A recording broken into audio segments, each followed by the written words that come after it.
vanhu vakasungwa mamoney changers takangozvionera tega, asi panapa sabhuku Temba Mliswa former MP wekuNorton ari kubudawo ari kutaura 5 cents dzake panyaya yekusungwa kwemamoney changers kwakaitika paZimbabwe pamazuva mashoma adarika aya. Pari kubudikira kutaura kuti guess who the godfathers of these money changers are, untouchable and beyond the reach of the law. It's fertile. Same scenario played out in the case of people who were benefiting from Zim dollars fuel. Parliament requested the list of names and it never came.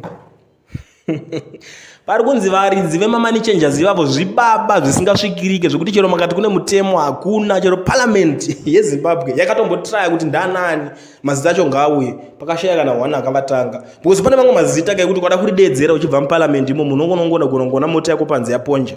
What's next? Unonga kuita sei?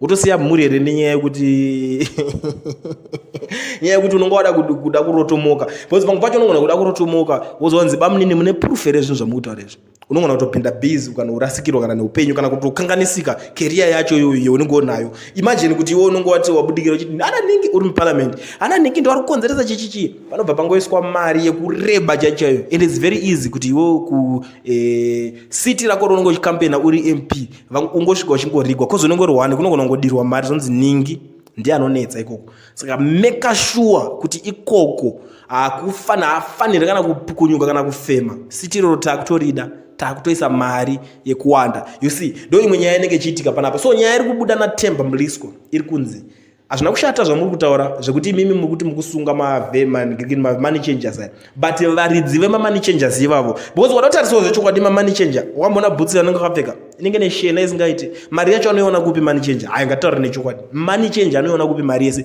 Zibundu remari raanenge akabata do anenge ashanda nguwai, mari ichitobuda zvanzi zigi racho ralaunch kwamangwana unosvika mustreet akabata mari yakawanda. Iwanda kuti aiwana kupi mari yeseyo? Aiwana pakati pousiku, aiwana nguwai. Bundu rema-US riripo, bundu rema-rands riripo, bundu remazigi racho riripo, achita kuti right ngatiti ngatengeserane mari titoenda bhora mberi ipapo. So ndo nyaya iri kuitika pana muZimbabwe yandaoneka kubatira reaction yabva kuna Temba Mliswa former MP wekuNorton. Munongomuziva kuti is the guy aingari too loud muparliament, vanhu vakaona vari kutomusuwo Temba Mliswa ngaadzoke, kwete zvaRichard Tsvangirai kuti ari kungoenda muparliament achingonoridza ngono ikoko. Zvanzi tiri kuda Temba Mliswa wokuti airova nharo dzaitenderera, nharo dzaitrenda, achivaudza kuti apa muri kurasika. Ndiye munhu abudikira ari kubudisawo 5 cents dzake. Muri yeZimbabwe ndo nyaya ndanayo ndachikokumbirisa mundiudzewo kuti muri kuionawo sei point of view ya honorable kana kuti former honorable Temba Mliswa.